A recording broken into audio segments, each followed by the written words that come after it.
Welcome to the Deep Dive, the show where we take a stack of sources, articles, research our own notes, and extract the most important nuggets of knowledge or insight, giving you a shortcut to being truly well-informed. We sift through it all so you don't have to. Exactly. And today, we're plunging into a text whose name, well, everyone knows it, The Art of War. It's found in boardrooms as often as military academies, maybe more these days. Right. But what is this book, Hmm. really? And who was Sun Tzu? I mean, for a text so universally quoted, its origins are surprisingly shrouded in mystery and some pretty heated debate. It's true. It's one of those rare works that, despite its ancient roots, just feels timeless. The wisdom in it somehow still resonates. Yeah. Yet the very foundations of that wisdom, even, the identity of the author, are far less certain than most people assume. That ambiguity is definitely part of its enduring enigma. So our mission today is to take a deep dive into the fascinating introduction of Lionel Giles's seminal 1910 translation of The Art of War. And this introduction isn't just some dry preface. No, not at all. Giles's intro is like a masterclass in historical detective work.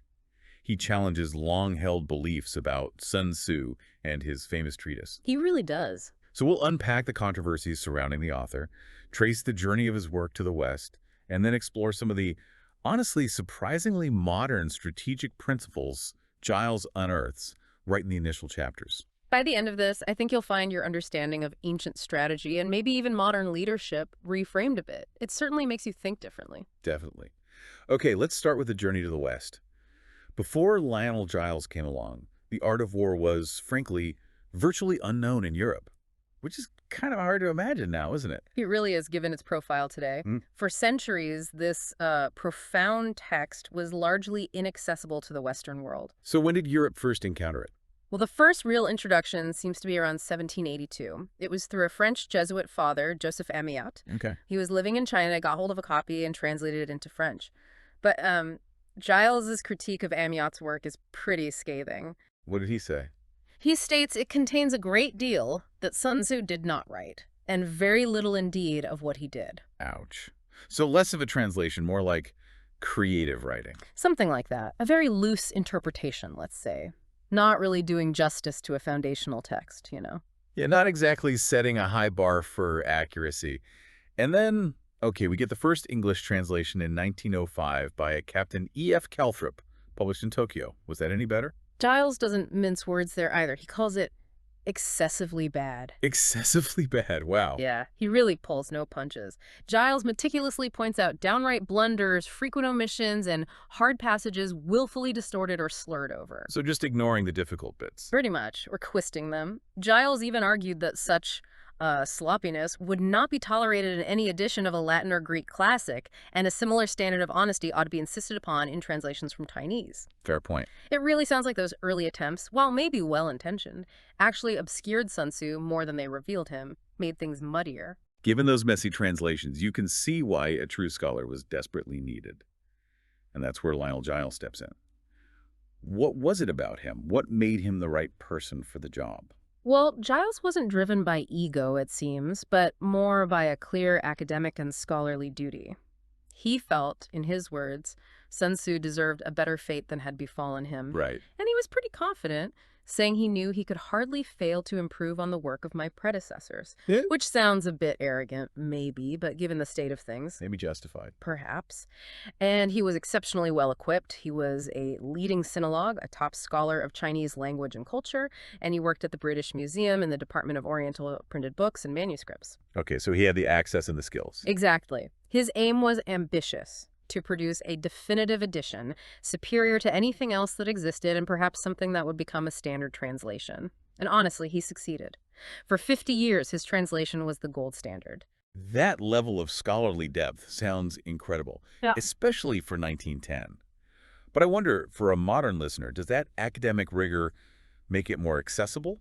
Or does it actually create new barriers? That's a really good question. Giles's translation was, as he intended, primarily intended for scholars of the Chinese civilization and language. Right. It included the original Chinese text, side by side with his English translation, plus these voluminous notes along with numerous footnotes. Groundbreaking stuff. But maybe difficult for the average reader. Yeah, it did present challenges later on for broader accessibility. For instance, when people tried to create early digital versions, like a text for Project Gutenberg, they struggled because many of the notes and footnotes contained Chinese characters. Some sections were entirely in Chinese. Ah, I see. There's an interesting note from Bob Sutton, who undertook one of these early A-text conversions. He did it in complete ignorance of Chinese, facing the difficult task of paraphrasing it while retaining as much of the important text as I could. He admits feeling a sense of loss because I know that someone with a background in Chinese can do a better job. It highlights that trade-off, doesn't it, between preserving academic depth and making something easy for everyone to pick up. Absolutely. You gain accessibility, maybe, but you lose some of the nuance, the scholarly context. So for 50 years, Giles was the standard. But then you mentioned interest surged again. Right. The art of war experienced this resurgence of interest with the start of the Second World War. Suddenly, this ancient text about strategy felt incredibly relevant again. Makes sense. People were looking for answers, for strategic wisdom. Exactly. And while several other unsatisfactory English translations apparently popped up during that period, it wasn't until 1963, with Samuel B. Griffith's translation, that we got another version considered a good English translation and equal to Giles' translation. And what was Griffith's strength?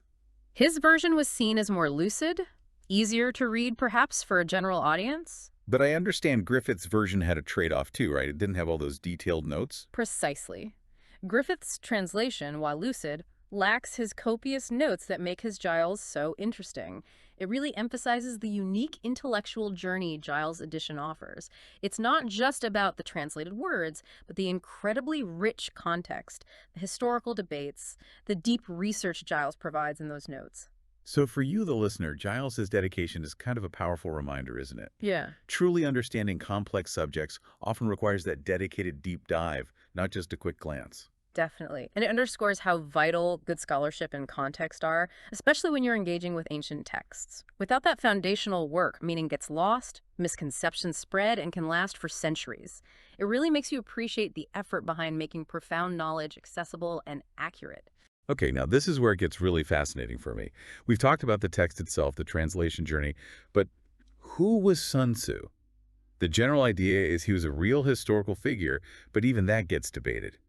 Let's start with what we think we know, that famous story, the job interview with King Ho Lu. It's quite a tale. It really is. The main account we have comes from Sima Qian's SHIH, which is a foundational Chinese historical text. It tells us about Sun Wu, that's the name given a native of the Chai state. Okay, Sun Wu. Yeah. His book, The Art of War, apparently brought him to the notice of King Ho Lu of Wu, who reigned around 514 to 496 BC. And King Ho Lu, after reading the 13 chapters, wants to test Sun Tzu's theories on managing soldiers. And here's the twist, the part that makes the story legendary. The king provides 180 ladies out of the palace. Right, not exactly your typical recruits. No, divided into two companies, led by the king's own favorite concubines. Talk about high stakes, unconventional HR testing. It certainly was. So Sun Tzu starts the drill, he gives the command, left turn, and the women just burst into laughter. As you might expect, maybe. Perhaps. But Sun Tzu uses this moment to establish a crucial principle of command. He says, if words of command are not clear and distinct, if orders are not thoroughly understood, the general is to blame. Fair enough. Oh, makes sense. But, he continues, if his orders are clear and the soldiers nevertheless disobey, then it is the fault of their officers. Ah, so the responsibility shifts. And this is where the story takes a really drastic, even brutal turn, because those orders were clear. Exactly. Sun Tzu then orders the leaders of the two companies, the king's favorite concubines, to be beheaded. Whoa, you can just imagine King Ho Lu watching this unfold from his pavilion, absolutely horrified. Right. He sends a message pleading, saying, we are now quite satisfied as to our general's ability. If we are bereft of these two concubines, our meat and drink will lose their savor. Basically, please don't kill my favorites, I get the point. But Sun Tzu's response is just uncompromising. Completely. He refuses, he states. Having once received His Majesty's commission to be the general of his forces, there are certain commands of His Majesty which, acting in that capacity, I am unable to accept. Wow. Talk about asserting authority. He executes them, installs new leaders from the ranks, and the immediate result. The drill resumes, and the remaining women perform with perfect accuracy and precision, not venturing to utter a sound. Chillingly effective, I guess. Sun Tzu then informs the king, "Your soldiers, sire, are now properly drilled and disciplined and ready for your majesty's inspection. They can be put to any use that their sovereign may desire. Bid them go through fire and water, and they will not disobey." But the king, maybe a bit shaken by this very drastic display of discipline, replies, "Let our general cease drilling and return to camp. As for us, we have no wish to come down and inspect the troops." Yeah, maybe lost his appetite for military reviews at that point. And Sun Tzu's assessment of the king is quite blunt. The king is only fond of words and cannot translate them into deeds. But despite the king's hesitation, Ho Lu finally appointed him general. Apparently so. And Sun Tzu went on to prove his worth on the actual battlefield. In the west, he defeated the Chou state and forced his way into Ying, the capital. To the north, he put fear into the states of Che and Qin and spread his fame abroad amongst the feudal princes. The account says, Sun Tzu shared in the might of the king. So this anecdote, while pretty brutal, really illustrates Sun Tzu's core principles, doesn't it? Discipline, clarity of command, the unyielding commitment needed for effective leadership. It paints a vivid picture. It absolutely does. It sets the stage for the kind of ruthless pragmatism you find in the text itself. That's the story from Sima Qian. But as often happens with ancient figures, Sun Tzu's exact identity, or Sun Wu's, starts to blur a bit when you look at other historical accounts and, well, scholarly skepticism. Right. Sima Qian himself also details a figure named Sun Pin, supposedly a descendant of Sun Wu, born about 100 years after his famous ancestor's death. Sun Pin was also a military genius. Having a famous descendant sometimes complicates the legacy of the original figure, mixes things up. Yeah, wires get crossed over time. And while Sima Qian is the main source for the Sun Wu story, other works offer slightly different details or timelines. For instance, the Wuua CHUAN Chiu from the 1st century AD gives a slightly different origin story. Okay. More significantly, though, there's a text called Huainanzi, which dates back to the 2nd century BC, that actually predates Sima Qian's major account of Sun Wu. Oh, interesting. What does it say? It makes an early direct reference to Sun Tzu. It states something like, "When sovereign and ministers show perversity of mind, it is impossible even for a Sun Tzu to encounter the foe." This suggests his historical reality and fame were already established before Sima Qian wrote his big history. So that adds some weight to him being a real person, known for military skill. It does seem to. But the debate deepens when you get to the question of the text's original size. The Han SEU, an important historical bibliography, mentions the works of Sun Tzu of Wu in 82 PIN, or chapters, with diagrams in 9 CHUAN. That's a lot more than the 13 chapters we have today. 82 chapters versus 13. That's a huge difference. What's the theory there? Well, one theory is that this larger work might have included apocryphal writing stuff attributed to him but not actually written by him. Or maybe it included an exegesis, like a detailed commentary, maybe in the form of questions and answers between Sun Tzu and the king. Like transcripts of their strategy sessions. Sort of. Some historical notes mention the king praising Sun Tzu chapter by chapter as he presented his work, which could imply a larger original body of work. But there is a counter-argument. Yes, a strong one. Basically, that the 13 chapters specifically mentioned in Sima Qian's SHIH are the original core, and anything else added later shouldn't be considered part of Sun Tzu's authentic work. The 82 chapters might have been the 13, plus a whole lot of commentary or later additions. Okay, that makes sense. But this brings us to what Giles calls maybe the most serious objection to Sun Wu's historical reality: the silence of the TSO CHUAN. Ah, yes, the TSO CHUAN. Which is described as the greatest contemporary record of that period, the spring and autumn period. Yet it makes no mention whatsoever of Sun Wu, either as a general or as a writer. That feels like a massive omission, doesn't it? It's huge. A scholar from the later Sung dynasty, Ye Shuisin, made this point very powerfully. He asked how Tso's commentary, which mentions even minor figures, could completely omit someone whose fame and achievements were so brilliant as Sun Wu was supposed to be.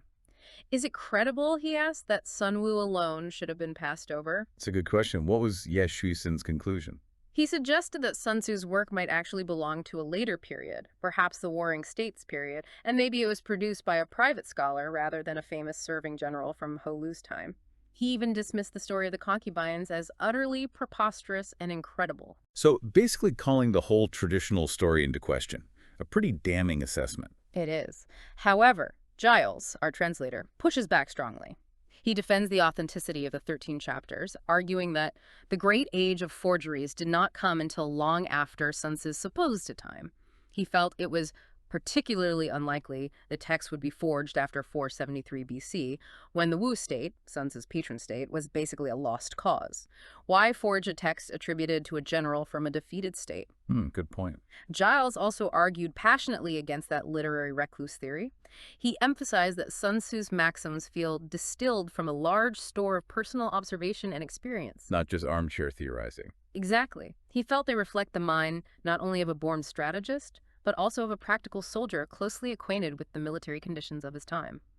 For Giles, the text's freshness and sincerity, acuteness and common sense, strongly indicated it came from a real, experienced military mind, not someone just making things up in a study. Okay, so Giles defends the text's practical feel, but then he introduces what he calls the fatal objection, a chronological problem.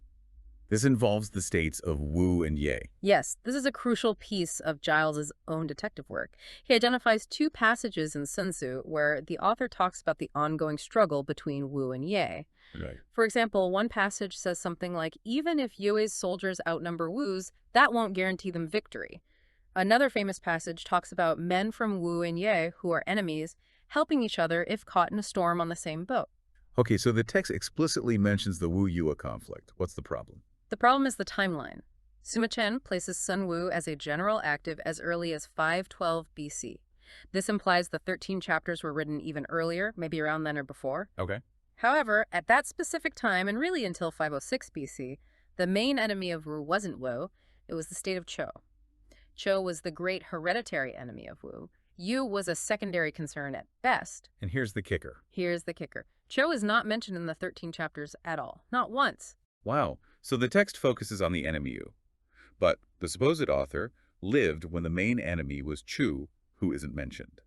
That is a problem. It's a significant chronological puzzle. So the natural inference Giles draws is that the 13 chapters were written at a time when Yue had become the prime antagonist of Wu. That means after Chu had suffered its major defeat in 506 BC. Which pushes the writing date later than the traditional story suggests. Exactly. It pushes the probable date of composition towards the end of King Ho Lu's reign, say 505-496 BC, or maybe even later, into the period when Yu was becoming a very serious menace to Wu.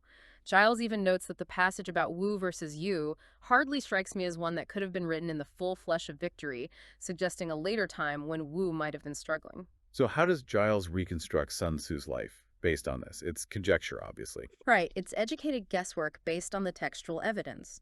He speculates that Sun Wu probably entered the service of Wu about the time of Ho Lu's accession, gained experience perhaps as a subordinate officer, was likely present at major campaigns like the capture of the Chu capital, Ying, and then witnessed Wu's sudden collapse the following year. Okay. The growing conflict with Yue then likely convinced him that this upstart kingdom was the great enemy. So Giles suggests Sun Wu was probably a well-seasoned warrior when he sat down to write his famous book, which likely appeared towards the end rather than the beginning of Ho Lu's reign. And the story about the concubines. Giles suggests it may possibly have grown out of some real incident, but maybe embellished over time. He thinks Sun Wu likely didn't survive King Ho Lu, who died in 496 BC, and probably didn't take part in the final disastrous struggle between Wu and Yu. And Giles points out that beautiful irony. Yeah, the irony that China's most illustrious man of peace, Confucius, should be contemporary with her greatest writer on war. Two towering figures, representing opposite poles, potentially living and working at the same time. So for you, the listener, this whole historical back and forth is fascinating. It really demonstrates how critically evaluating sources, looking for internal inconsistencies like that Wu-Yu timeline, can reveal deeper truths or at least more complex questions, even if it means accepting that some famous stories might be more legend than literal fact. It's a powerful lesson in source criticism.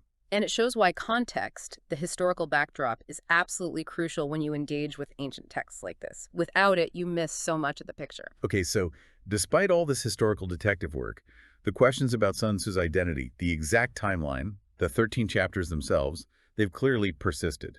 Quotations found in early authors show they were essentially the same as those now extant.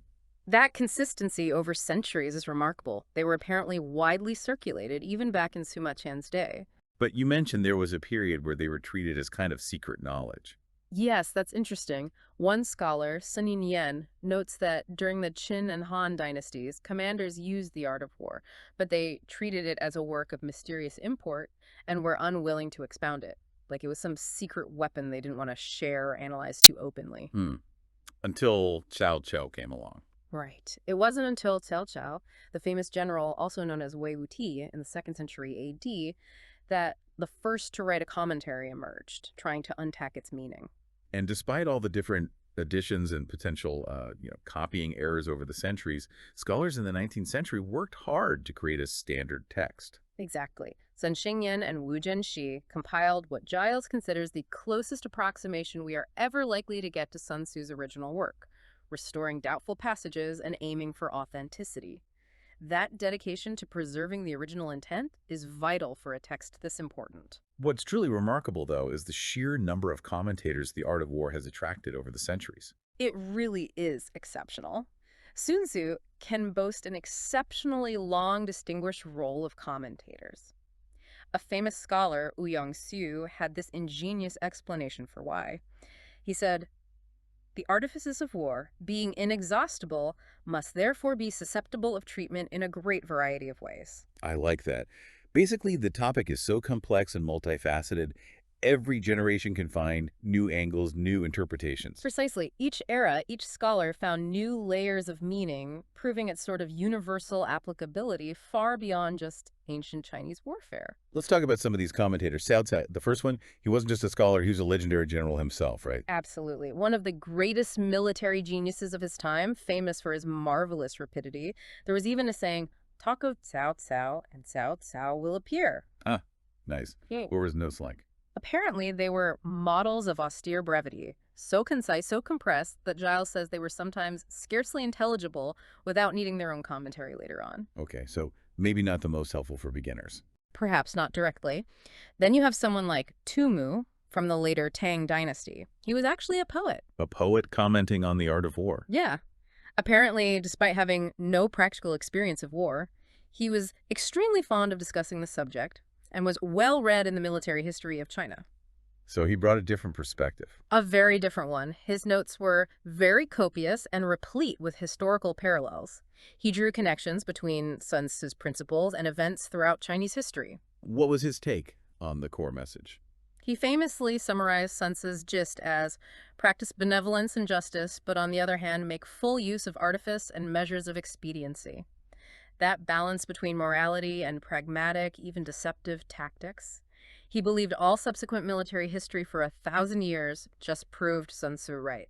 It's interesting how many of these influential commentators seem to emerge around the Sung dynasty. Is there a reason for that cluster? Well, historical accounts suggest that for a long time, the empire had enjoyed relative peace, so the art of war wasn't really a hot topic among scholars. Yeah. But then came Yuan Hao's rebellion around 1038-42, and suddenly, the frontier generals were defeated time after time.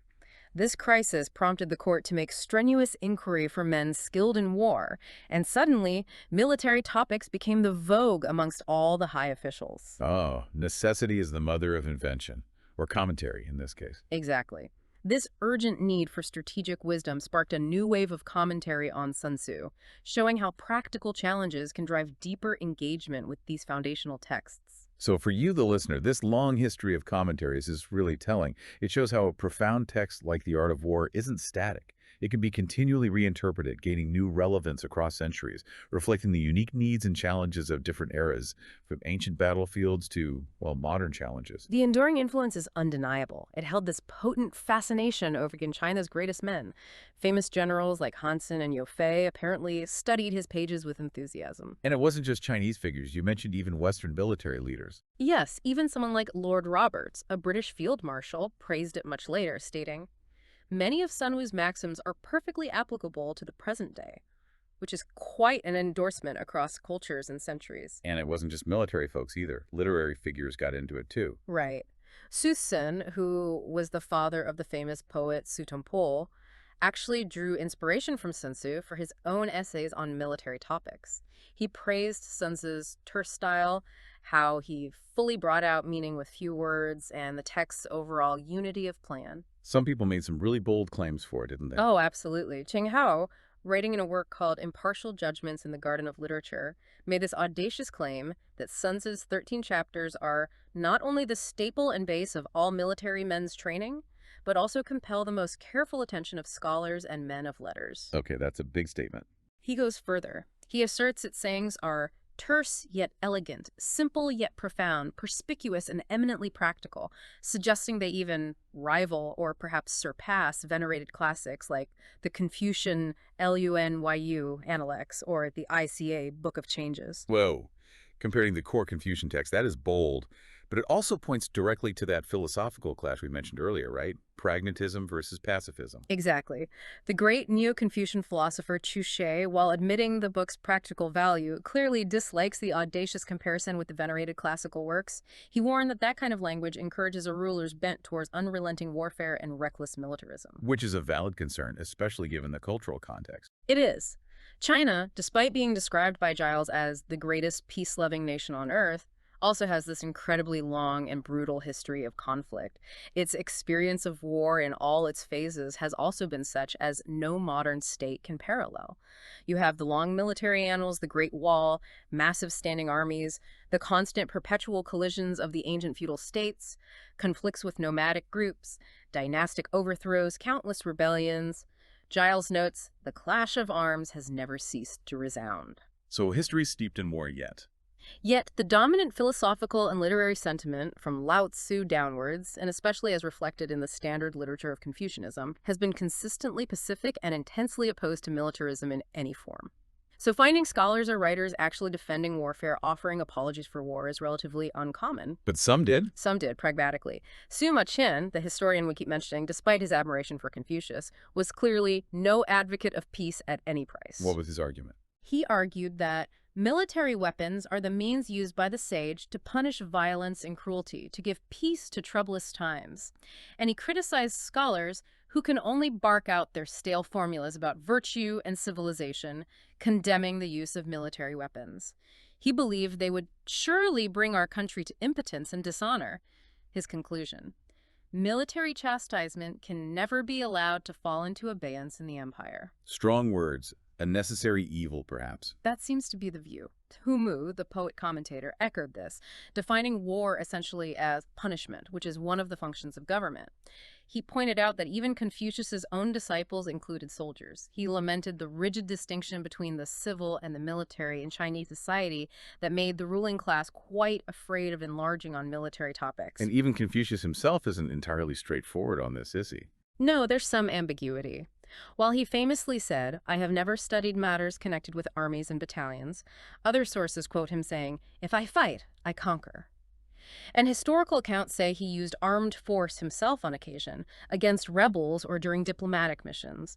Some disciples affirm that Confucius taught them military aptitude, arguing the sage exercises both civil and military functions. So even the paragon of peace understood the need for force sometimes. It seems so. And the art of war itself doesn't shy away from the morally gray areas. It acknowledges that the treacherous and underhand nature of war necessitates the use of guile and stratagem suited to a particular occasion. Giles even points out instances where Confucius himself arguably employed deception, like violating an extorted oath or leaving a state in disguise. The implication being? The implication being, if even revered figures sometimes resorted to strategic deception for what they saw as a greater purpose, can we then recklessly arraign Sun Tzu for disregarding truth and honesty within the specific brutal context of warfare? It's a tough question. It is. And for you, the listener, this whole section really reveals that deep philosophical tension inherent in the art of war. You have this incredibly effective manual for conflict, written by a master strategist, emerging from a culture that at its core, idealized peace. It forces us all to grapple with that question. How do you balance your ideals with the often harsh pragmatic realities of competition and survival? Where's that line? Okay, let's dive into the heart of Sun Tzu's strategic principles themselves now. We can't cover all 13 chapters in detail, obviously, but let's look at some of the really impactful ones that Giles highlights in his introduction, starting with Chapter 2, Laying Plans. The core idea here seems to be that victory is decided before the battle even begins. Exactly. That's a fundamental insight. What Sun Tzu understood, maybe uniquely for his time, was that winning isn't just about having more soldiers or better swords. It starts much deeper, with an almost philosophical alignment. He identifies 5 fundamental factors a general absolutely must assess before committing to any engagement. What's the first one? First is the moral law. And this isn't just morale in the modern sense. It's described as the people being in complete accord with their ruler, willing to follow them regardless of their lives, undismayed by any danger. It's about this deep shared purpose and trust between leader and led. That sets the foundation. So it's about the kind of the soul of the organization, the unity. What's next? Second is heaven. This means understanding night and day, cold and heat, times and seasons. Basically, all the external environmental factors you can't control, weather, climate, maybe even timing in a broader sense. Okay, the uncontrollables. Yeah. Third is Earth. This is about comprehending distances, great and small, danger and security, open ground and narrow passes, the chances of life and death. So this covers terrain, logistics, supply lines, risk assessment, the physical landscape of the conflict. Makes sense. Fourth is the commander themselves. The leader must possess specific virtues: wisdom, sincerity, benevolence, courage, and strictness. It's interesting, Giles notes, how Sun Tzu includes courage and strictness right alongside more traditional Chinese virtues like benevolence, highlighting the specific, maybe harder-edged qualities needed for military leadership. Right, wisdom and benevolence aren't enough on their own in this context. Apparently not. And finally, fifth is method and discipline. This covers the whole operational framework: marshaling of the army, graduations of rank, maintenance of roads, control of military expenditure. It's the structure, the systems, the logistics that make the army function. So these 5, moral law, heaven, earth, commander, method, and discipline, Sun Tzu says every general must know these inside out to win. Yes. And building on these 5, he then gives 7 specific considerations for actually forecasting victory. It's like a checklist you use to compare yourself against your opponent. What are they? 1, which sovereign is imbued with the moral law? Who has that deep popular support? 2, which general has the most ability? 3, with whom lie the advantages derived from heaven and earth? Who understands the environment better? Okay. 4, on which side is discipline most rigorously enforced? And Giles includes that great story here about Cao Cao, who supposedly broke his own rule about not damaging crops while on horseback. Right, the haircutting incident. Exactly. He condemned himself to death, but then, as a substitute, cut off his hair, a serious act for the time, purely to show that the law applied absolutely, even to him. That level of commitment to discipline. Powerful example. What else is on the checklist? 5, which army is stronger? And that means morally and physically, considering esprit de corps as well as sheer numbers. 6, on which side are officers and men more highly trained? Practice matters. And the last one. 7, in which army is there the greater constancy, meaning absolute certainty in both reward and punishment? Are consequences clear and reliable? So it's a very analytical approach to assessing your chances before you fight. Very much so.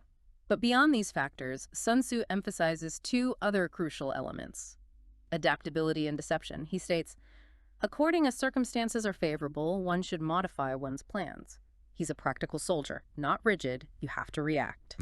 And deception. That seems key. It's perhaps his most famous principle. All warfare is based on deception. And this principle applies far beyond the battlefield, doesn't it? To business, politics, any competitive arena. Definitely.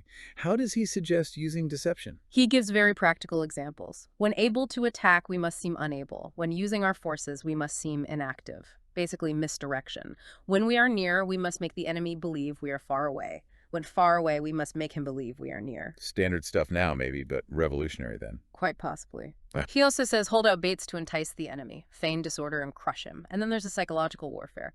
If your opponent is of choleric temper, seek to irritate him. Pretend to be weak, that he may grow arrogant.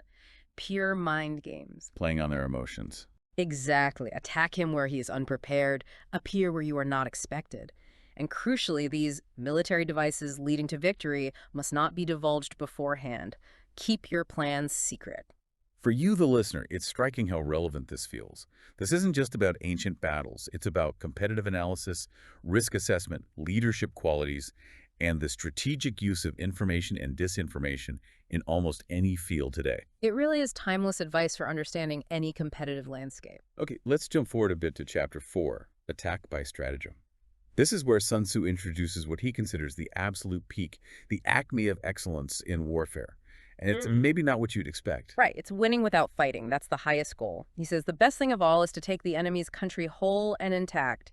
To shatter and destroy it is not so good. Preservation over destruction. Yes. Similarly, it's better to recapture an army entire than to destroy it. This whole principle is about achieving your strategic objectives with minimal destruction, preserving resources, avoiding unnecessary bloodshed and conflict. Giles mentions Moltke's victory at Sedan as a modern example won practically without bloodshed. So the highest form of generalship, according to Sun Tzu, isn't winning battles. It's to balk the enemy's plans, to stop them before they even start. This isn't just being defensive, it's an active policy of counterattack, anticipating and preempting the enemy's moves through superior intelligence and planning. It's about strategic foresight. He also really emphasizes avoiding sieges, doesn't he? He does. Sieges are incredibly costly, both in time and, more importantly, in lives and resources. Preparing the equipment for a siege could take months. Then building the ramps and mounds could take months more. And the danger is impatience. Exactly. A general, unable to control their frustration, might launch his men to the assault like swarming ants, resulting in, as Sun Tzu puts it, 1/3 of his men are slain, while the town still remains untaken. Giles recalls the terrible losses of the Japanese before Port Arthur as a grim example of this. So the skillful leader finds another way. Right. The skillful leader subdues the enemy's troops without any fighting. He captures their cities without laying siege to them. He overthrows their kingdom without lengthy operations in the field. The ideal is to win cleanly, preserving your own strength. CHUAN, a commentator, connects this to overthrowing a corrupt government but doing no harm to individuals. The ultimate goal being To dispute the mastery of the empire with his forces intact and without losing a man, ensuring his triumph will be complete. That's the essence of attacking by stratagem, winning through intelligence, not just brute force. He then gets very practical, giving actual force ratios for engagement. Yes, this is fascinatingly direct. If you have 10 times the enemy's size, you surround him, makes sense. If 5-to-1, you attack him directly. Okay. If you're twice as numerous, he advises dividing your army into 2. One part for the main attack, the other for a special diversion, like hitting them from the front and rear simultaneously. Smart. What if the forces are equal? If equally matched, you offer battle, but you need skill. If slightly inferior in numbers, you should avoid the enemy, or at least watch the enemy very carefully, looking for an opportunity. And if you're unequal in every way, Let me guess. Run. basically, yes, flee. It's a stark reminder of the ruthless pragmatism and calculated risk assessment at the heart of Sun Tzu's philosophy. Don't fight a battle you can't win. He also talks about how a ruler, the sovereign, can mess things up for the army. Yes, critically. He identifies 3 ways a ruler can bring disaster. First, by commanding the army to advance or to retreat, being ignorant of the fact that it cannot obey. Meddling without understanding the situation on the ground, this is called hobbling the army. CHUAN compares it to tying together the legs of a thoroughbred. Interfering micromanager, essentially. What's the second way? Second, by attempting to govern an army in the same way as he administers a kingdom, being ignorant of the conditions which obtain in an army. This causes restlessness in the soldiers' minds. Chalcone puts it perfectly. The military sphere and the civil sphere are wholly distinct. You can't handle an army in kid gloves. Different rules apply. Right. You need flexibility, opportunism in the field. And the third way, a ruler causes disaster. Third, by employing the officers of his army without discrimination, through ignorance of the military principle of adaptation to circumstances. Not putting the right people in the right roles. This shakes the confidence of the soldiers. The overall result of these ruler mistakes is anarchy into the army and flinging victory away. This leads him to list the 5 essentials for victory, right? And the last one seems particularly important given what he just said about rulers.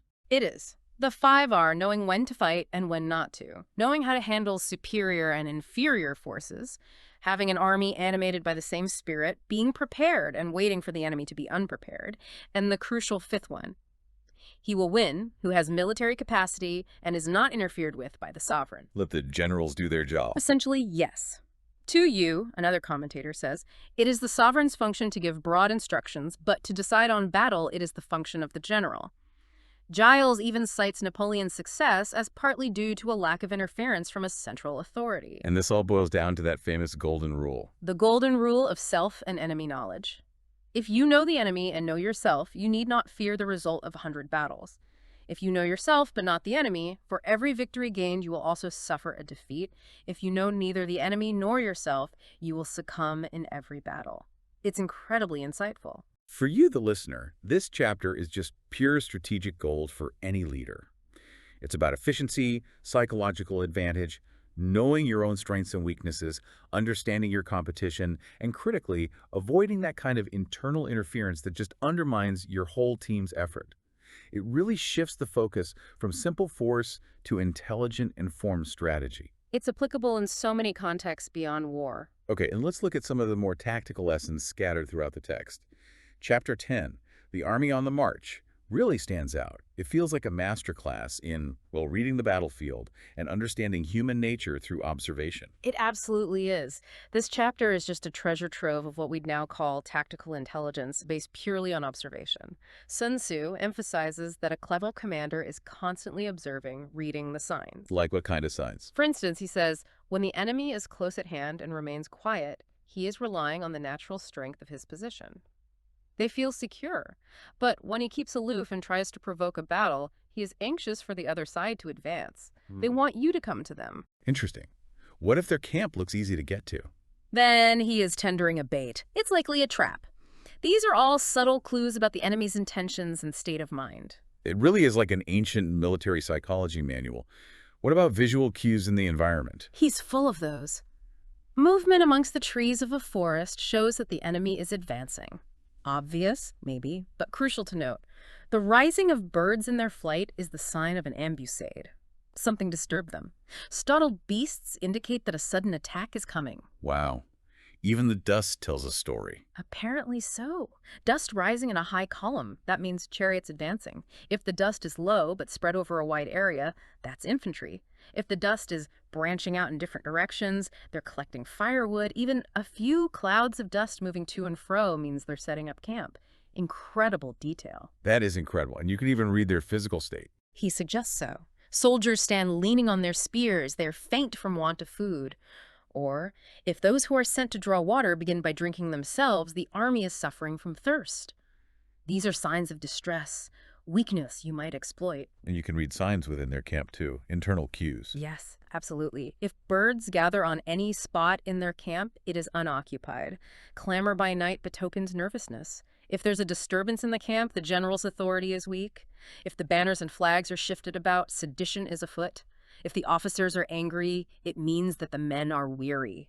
It's like reading body language, but for an entire army. He even has a sign for extreme determination. Yeah, he does.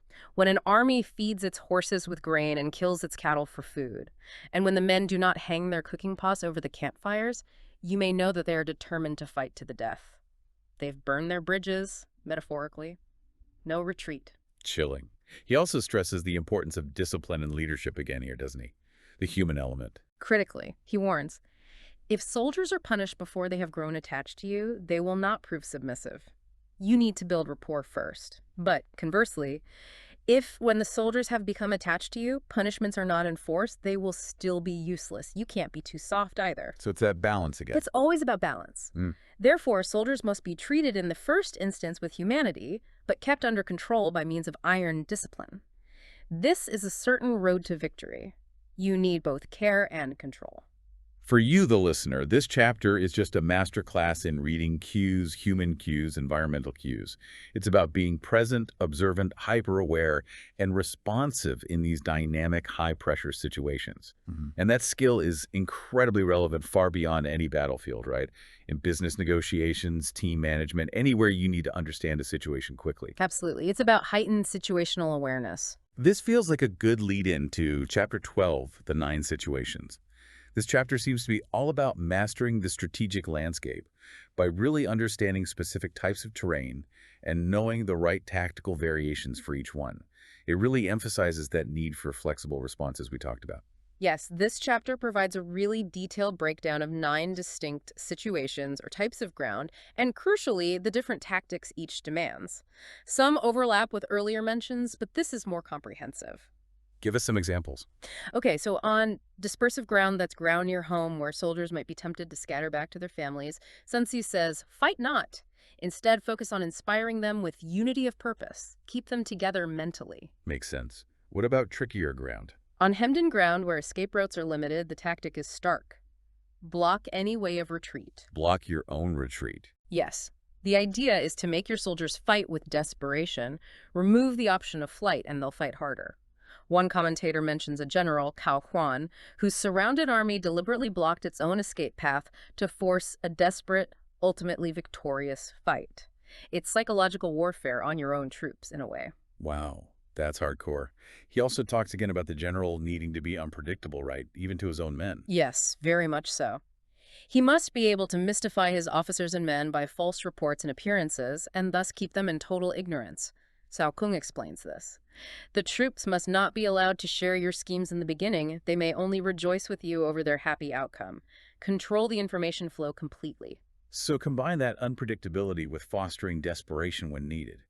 That sounds like a recipe for a powerful, dangerous force. It is. Sun Tzu states, throw your soldiers into positions whence there is no escape, and they will prefer death to flight. If they will face death, there is nothing they may not achieve. He adds, soldiers when in desperate straits lose the sense of fear. It taps into something primal. He uses that famous snake analogy here too, doesn't he? The CHUAN snake. Ah, yes, the SHIH, found in the Chong Mountains, supposedly. Strike at its head, and you will be attacked by its tail. Strike at its tail, and you will be attacked by its head. Strike at its middle, and you will be attacked by head and tail both. A brilliant metaphor for unity and coordinated response. What's the takeaway? It signifies the absolute unity an army must achieve. It needs to move as one body, demonstrating tenacity and unity of purpose, and above all, a spirit of sympathetic cooperation. It's not enough just to physically stop them from running away. You need to instill the single, cohesive fighting spirit. He says the goal is to set up one standard of courage which all must reach. And critically, again, he stresses the general's autonomy from the ruler, especially in the field. Yes, this comes up repeatedly. If fighting is sure to result in victory, then you must fight even though the ruler forbid it. If fighting will not result in victory, then you must not fight even at the ruler's bidding. The commander on the ground, assessing the immediate situation, must have the authority to make the call. The ideal general, he says, is like the jewel of the kingdom. Right, one who advances without coveting fame and retreats without fearing disgrace, whose only thought is to protect his country and do good service for his sovereign. Someone motivated by duty, not ego. And this chapter revisits how to treat soldiers, balancing care and discipline. Exactly. Regard your soldiers as your children. Look upon them as your own beloved sons, and they will stand by you even unto death. There are touching anecdotes about generals like Wu Qi personally tending to soldiers' wounds, but There's always a but with Sun Tzu, it seems. there often is. The crucial caveat. If, however, you are indulgent but unable to make your authority felt, kind-hearted but unable to enforce your commands, and incapable, moreover, of quelling disorder, then your soldiers must be likened to spoilt children. They are useless for any practical purpose. Kindness without discipline is ineffective. You need both. You need both. Leeching, another commentator, put it bluntly. If your soldiers fear you more than the enemy, they won't be afraid in battle. It's about instilling wholesome awe. So for you, the listener, this chapter is a really deep, nuanced guide to tactical execution. It emphasizes the psychology of leadership, especially in extreme situations. It shows how a general has to inspire unity, use the terrain cleverly, master deception, and crucially, maintain that difficult balance between compassion and iron discipline to win against the odds. It's complex leadership in action. Okay, finally, let's turn to the last chapter Giles covers in depth in the introduction, chapter 14, the use of spies. This is where Sun Tzu reveals what he considers the ultimate intelligence advantage, and he starts, interestingly, by highlighting the massive cost of war. Yes, he makes a very pragmatic, almost economic argument first. Raising a host of 100,000 men and marching them great distances entails heavy loss on the people and a drain on the resources of the state. He talks about the huge daily expenditure, the commotion at home and abroad, the men dropping down exhausted, the hundreds of thousands of families whose farming is disrupted, the sheer human and economic toll. And his argument about spies connects directly to this cost. Ingeniously, yes. He says if armies face each other for years, striving for the victory which is decided in a single day, then to remain in ignorance of the enemy's conditions simply because one grudges the outlay of 100 ounces of silver in honors and emoluments for spies, that, he says, is the height of inhumanity. Inhumanity, that's strong language. It is. He frames neglecting intelligence gathering not just as foolish, but as a crime against humanity. Why? Because the longer the war drags on due to ignorance, the more the burden falls on the ordinary people, the poor. Good intelligence can shorten the war, save lives, save resources. That's a powerful justification for espionage. Foreknowledge is key. Foreknowledge is everything. He says it's what enables the wise sovereign and the good general to strike and conquer and achieve things beyond the reach of ordinary men. And crucially, this critical foreknowledge cannot be elicited from spirits, it cannot be obtained inductively from experience, nor by any deductive calculation. You can't guess it or pray for it. No, it can only be obtained from other men, specifically from spies. And Sun Tzu outlines 5 distinct classes of spies, right? Yes, a very sophisticated system. First, local spies, using the services of the inhabitants of a district, people who know the area, win them over. Second, inward spies, making use of officials of the enemy, bribing disgruntled or greedy insiders to learn plans and sow discord. Okay, insiders, what's third? Third, converted spies. This is clever. Getting hold of the enemy's spies and using them for our own purposes. Turning them, essentially. Bribing them heavily to feed false information back to their masters and spy on their own side for you. Double agents, basically. Fourth. Fourth are doomed spies. This is quite ruthless. You deliberately do certain things openly for purposes of deception, let your own spies, who think they're regular spies, know about this false information, and then ensure they get captured by the enemy. So they report the fake news. Exactly. And the enemy, after acting on it and finding it false, will likely execute the spy. They are doomed from the start, sacrificed to deliver disinformation. Wow. And the fifth type? Fifth are surviving spies. Those who bring back news from the enemy's camp. These are your standard, active intelligence gatherers, tough, observant, able to endure hardship and get information out. When all 5 types are working together. Sun Tzu calls it the divine manipulation of the threads. When this complex web is operating, none can discover the secret system. This sophisticated use of intelligence, he argues, is the sovereign's most precious faculty. Handling these spies must require incredible skill. Immense skill. Sun Tzu says, none in the whole army are more intimate relations to be maintained than with spies. They need privileged access. None should be more liberally rewarded. Money talks. And crucially, in no other business should greater secrecy be preserved, often mouth-to-ear communication only. And the general needs specific qualities to manage this. Yes. Intuitive sagacity to tell truth from lies, benevolence and straightforwardness to win their loyalty, and a subtle ingenuity of mind to verify the reports. You have to be incredibly shrewd. Be subtle, and use your spies for every kind of business. The consequences for leaks are severe. Absolutely. If a secret piece of news is divulged by a spy before the time is ripe, he must be put to death together with the man to whom the secret was told. Instantly. To stop his mouth and prevent wider compromise. And the converted spy, the double agent, seems especially important in this system. Hugely important.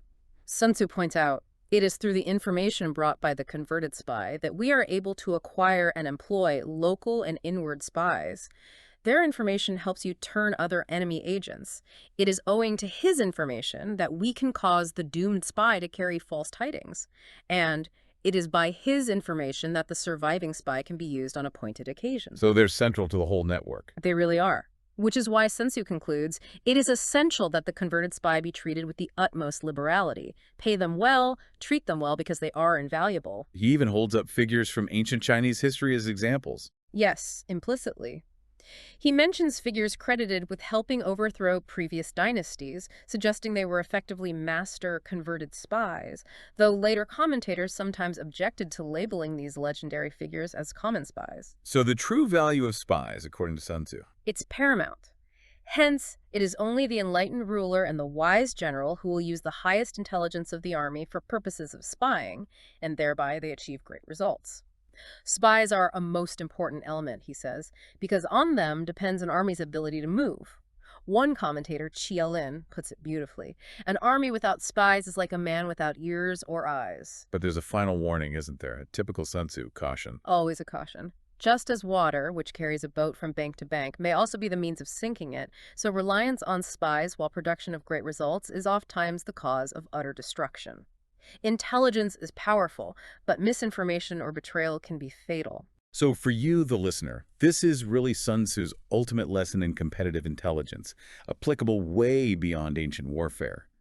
It's about how information gathered discreetly, managed with deep psychological insight, and used strategically is perhaps the most powerful weapon of all. And it forces us to confront those ethical ambiguities of espionage, even when the stated goal is shortening conflict or achieving peace. It's a complex and perhaps uncomfortable aspect of strategy, but undeniably critical in his view. #outro. Wow. Okay, today we didn't just, read The Art of War or parts of it. We really went on a historical expedition, didn't we? We definitely did. We navigated the complex world of ancient Chinese scholarship and translation battles with Lionel Giles. We questioned the very existence of Sun Tzu through the lens of conflicting records and timelines. And we explored the enduring, sometimes frankly uncomfortable, wisdom of his strategic principles, right from that brutal job interview with the concubines to the intricate, morally gray art of espionage. It's clear that The Art of War is often seen as this cold, calculating, maybe even amoral text. But as we've dug into it, maybe its deepest lesson isn't just about winning at all costs. Maybe it's also about the profound responsibility that comes with leadership, the hidden costs, human and economic, of conflict, and that constant difficult tension between our ideals and the pragmatic necessities of survival in a competitive world. That's a great point, and it raises that crucial question. When does a strategic artifice, as Tzu called it, become an unacceptable ethical compromise? Where do you draw that line? That's the question that lingers, isn't it? It's not always black and white. No, definitely not.